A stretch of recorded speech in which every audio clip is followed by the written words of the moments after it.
أعوذ بالله من الشيطان الرجيم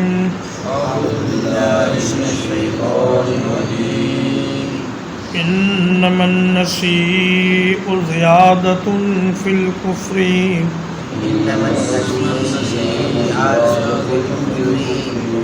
یقیناً مہینوں کو پیچھے کر دینا کفر میں اضافہ ہے. یضل به الذین کفروا، اس کے ساتھ گمراہ کیا جاتا ہے ان لوگوں کو جو کافر ہوئے. یحلونہ عاما ویحرمونہ عاما،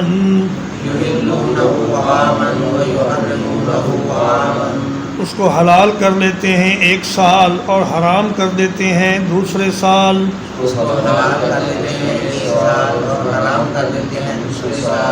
لیواطئوا عدۃ ما حرم اللہ، تاکہ پوری کر لیں گنتی ان مہینوں کی جنہیں اللہ نے حرام کیا ہے.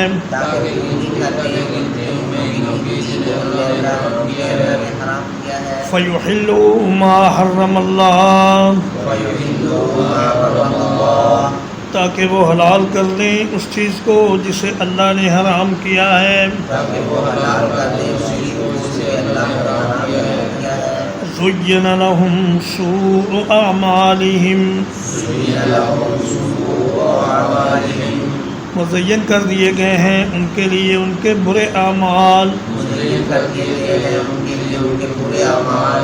واللہ لا یہدی القوم الکافرین، اور اللہ تعالیٰ نہیں ہدایت کرتا کافروں کی قوم کو.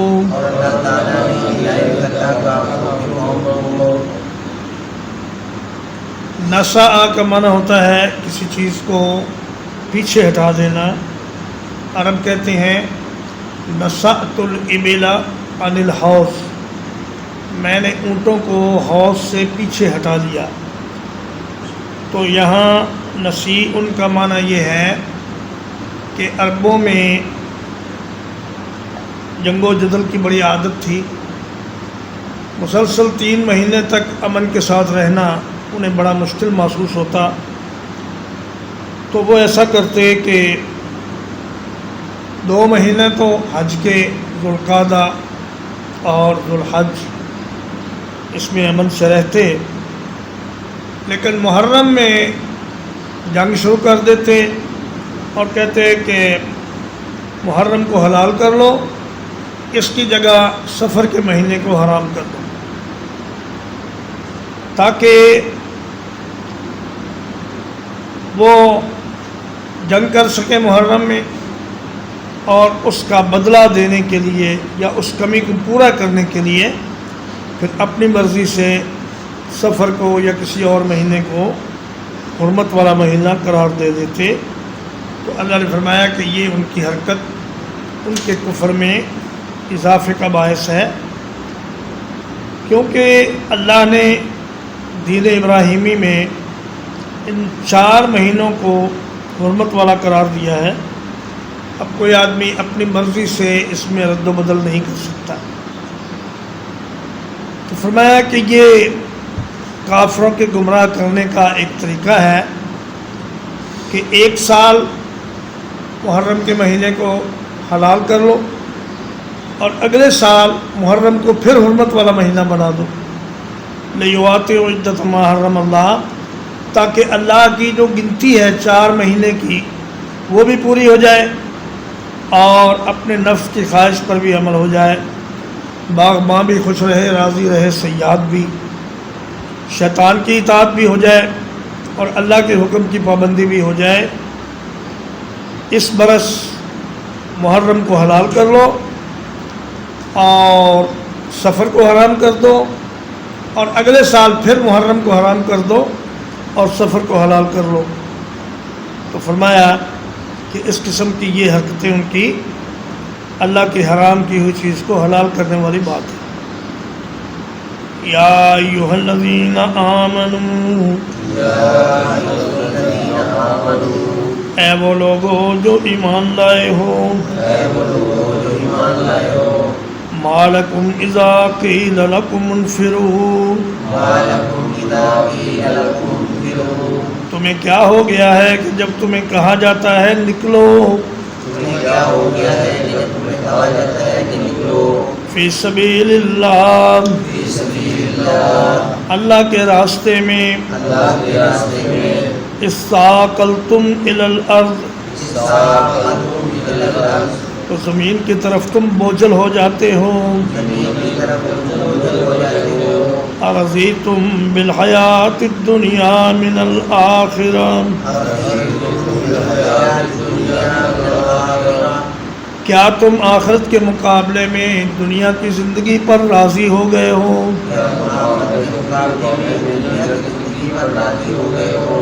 فما متاع الحیات الدنیا نہیں ہے ساز و سامان دنیا کا فی الآخرۃ الا قلیل آخرت کے مقابلے میں مگر بہت تھوڑا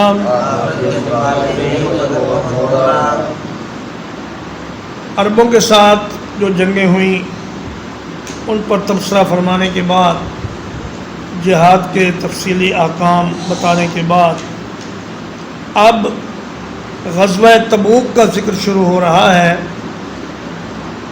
یہ غزوہ فتح مکہ کے بعد 9 ہجری میں پیش آیا۔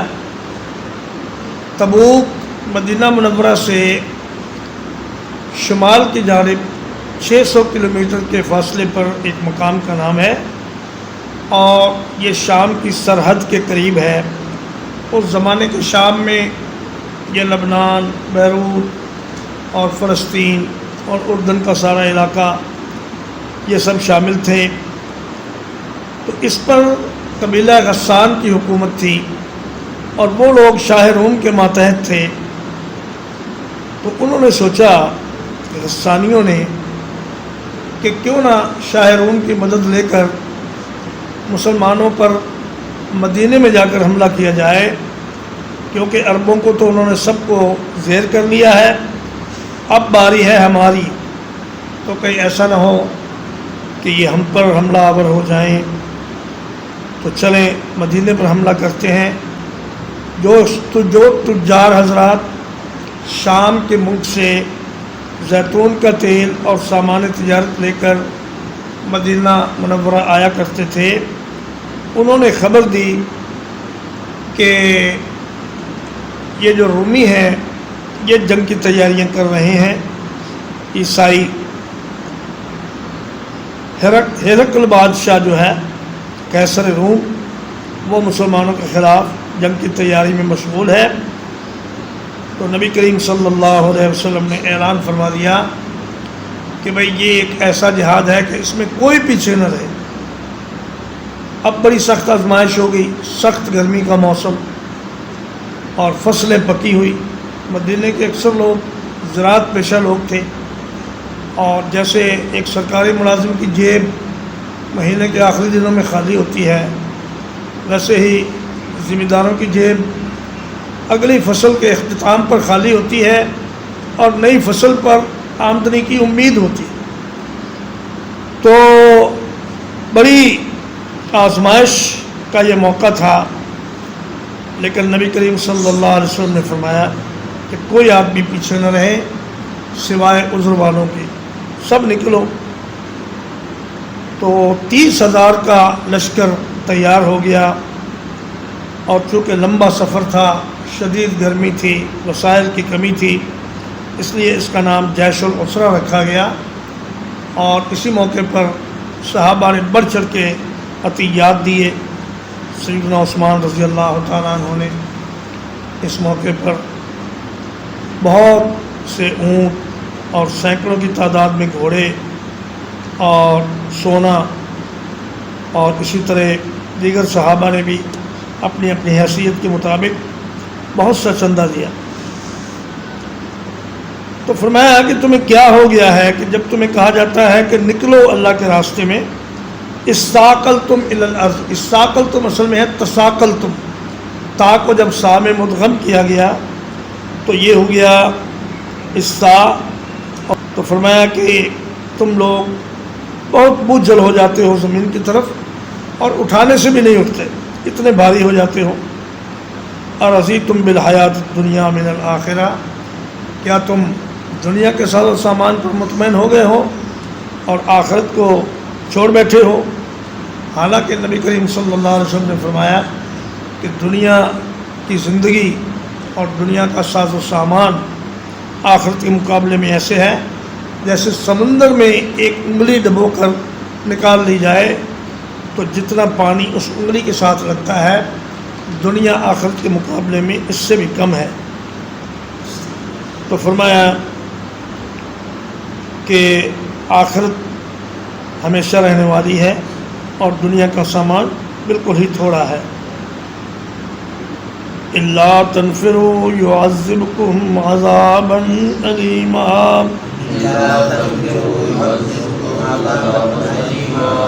اگر تم نہیں نکلو گے تو وہ تمہیں عذاب کرے گا، دردناک عذاب۔ وَيَسْتَبْدِلْ قَوْمًا غَيْرَكُمْ، اور تبدیل کر دے گا تمہیں کسی دوسری قوم کے ساتھ۔ وَلَا تَضُرُّوهُ شَيْئًا، اور تم اس کا کچھ بھی نقصان نہیں کر سکو گے۔ واللہ علی کل شیء قدیر، اور اللہ تعالیٰ ہر ایک چیز پر قدرت رکھنے والا ہے۔ فرمایا اللہ کو تمہاری کوئی محتاجی نہیں، تم میں سے کوئی بھی نہ نکلے پھر بھی اللہ نے اپنے دین کو غالب کرنا ہے اور اپنے دین کا کام لینا ہے۔ تم نہیں کرو گے تو تمہاری جگہ اللہ کوئی اور قوم پیدا کر کے اس سے یہ کام لے لے گا، لیکن تمہارے لیے بہتر یہ ہے کہ تم نکلو اور باوجود تنگی کے حالات کے اللہ کے نبی کا ساتھ دو اور جاؤ رومیوں سے لڑائی کے لیے، مدینہ سے نکل کر تبوک پہنچو۔ الا تنصروه فقد نصرہ اللہ، اگر تم اس کی مدد نہ کرو تو یقیناً اللہ اس کی مدد کر چکا ہے۔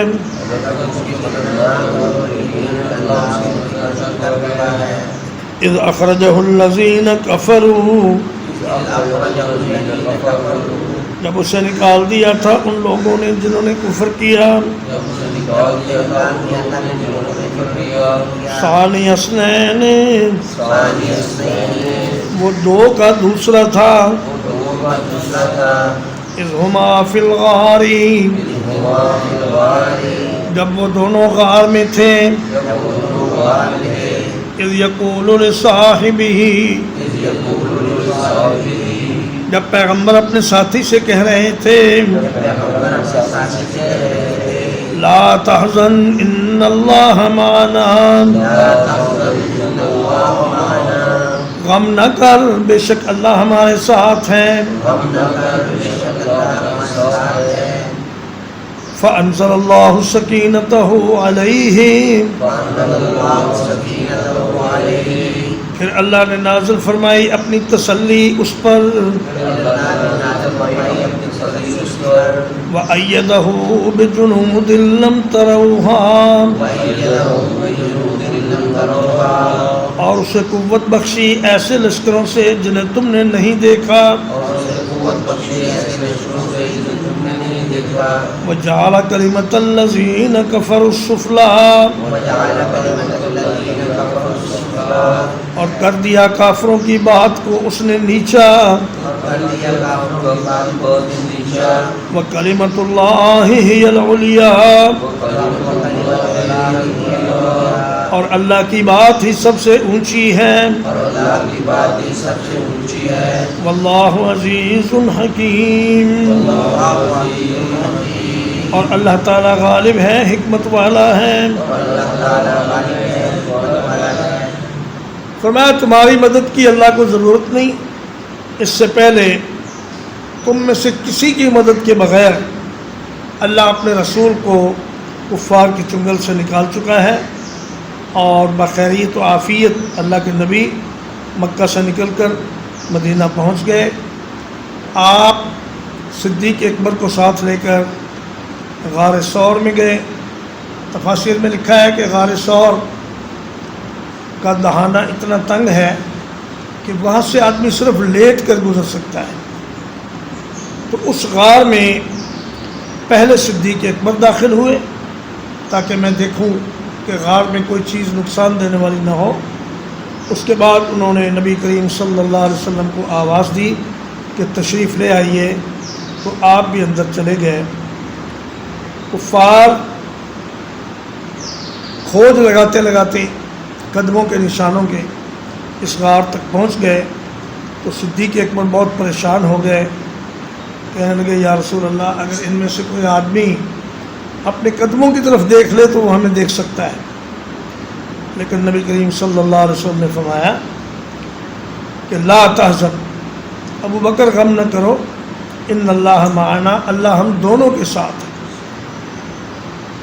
اذ یقول لصاحبہ، صاحب کہتے ہیں اس شخصیت کو جو اکثر و بیشتر آدمی کے ساتھ رہے، اسی لیے بیوی کو صاحبہ کہا جاتا ہے۔ اللہ تعالیٰ فرماتے ہیں انا یکون لہ ولد ولم تکن لہ صاحبہ، اللہ کی اولاد کیسے ہو سکتی ہے جبکہ اس کی کوئی بیوی ہی نہیں ہے۔ تو صدیق اکبر کا یہ اعزاز ہے کہ اللہ نے ان کو نبی کا صاحب فرمایا۔ آپ سب سے پہلے مسلمان ہوئے، ہر جنگ میں نبی صلی اللہ علیہ وسلم کے ساتھ رہے، اور غار میں بھی ساتھ رہے، اور مزار میں بھی ساتھ ہیں، اور قیامت کے دن بھی اللہ کے نبی کے ساتھ ہی اٹھیں گے۔ تو نبی صلی اللہ علیہ وسلم نے ان کو ثانی اثنین، اپنے بعد دوسرا فرد امت کا قرار دیا کہ اپنی موجودگی میں ان کو مسلح امامت پہ کھڑا کیا۔ اب معلوم ہوا کہ جو آدمی صدیق اکبر کا یہ مرتبہ نہیں مانتا وہ قرآن مجید کا منکر ہے۔ قرآن مجید میں واضح طور پر یہ بتا دیا گیا ہے کہ صدیق اکبر امت میں دوسرے درجے کے آدمی ہیں نبی کے بعد۔ تو فرمایا کہ موسیٰ علیہ السلام نے تو کہا تھا کہ ان معی ربی سیہدین، میرے ساتھ میرا اللہ ہے، لیکن رسول اللہ صلی اللہ علیہ وسلم نے فرمایا ان اللہ معنا، اے ابو بکر اللہ تیرے اور میرے دونوں کے ساتھ ہے۔ تو پھر اللہ نے اپنی تسلی نازل فرمائی اور ایسے فرشتے نازل فرمائے کہ جنہوں نے رسول اللہ صلی اللہ علیہ وسلم کی حفاظت کی، اور اللہ نے کفار کی بات کو پست کر دیا اور اللہ کے دین کو بلند کر دیا۔ ترجمہ ہے انما النسیء زیادۃ فی الکفر، یقیناً مہینوں کو پیچھے کرنا کفر میں اضافہ ہے۔ یضل بہ الذین کفروا، اس کے ساتھ کافر لوگ گمراہ کیے جاتے ہیں۔ یحلونہ عاما ویحرمونہ عاما، اسے ایک سال حلال کر لیتے ہیں اور ایک سال حرام کر لیتے ہیں۔ لیواطئوا عدۃ ما حرم اللہ، تاکہ پوری کر لیں گنتی ان مہینوں کی جنہیں اللہ نے حرام کیا ہے۔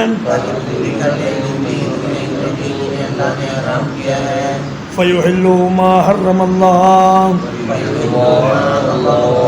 پھر وہ حلال کر لیں اس چیز کو جسے اللہ نے حرام کیا ہے۔ زُيِّنَ لَهُمْ سُوءُ أَعْمَالِهِمْ، مزین کر دیے گئے ہیں ان کے لیے ان کے برے اعمال۔ واللہ لا یہدی القوم الکافرین، اور اللہ تعالیٰ نہیں ہدایت کرتا کافروں کی قوم کو۔ یا ایھا الذین آمنوا، اے وہ لوگوں جو ایمان لائے ہو ما لکم اذا قیل لکم انفروا تمہیں کیا ہو گیا ہے کہ جب تم سے کہا جاتا ہے نکلو فی سبیل اللہ اللہ کے راستے میں استاقلتم الی الارض تو تم زمین کی طرف بوجھل ہو جاتے ہو ارضیتم بالحیات الدنیا من الآخرہ کیا تم آخرت کے مقابلے میں دنیا کی زندگی پر راضی ہو گئے ہو فما متاع الحیات الدنیا بس نہیں ہے دنیا کی زندگی کا ساز و سامان فی الآخرۃ الا قلیل آخرت کے مقابلے میں مگر بہت تھوڑا الا تنفروا يعذبكم عذابا ألیما اگر تم نہیں نکلو گے تو وہ تمہیں عذاب دے گا دردناک عذاب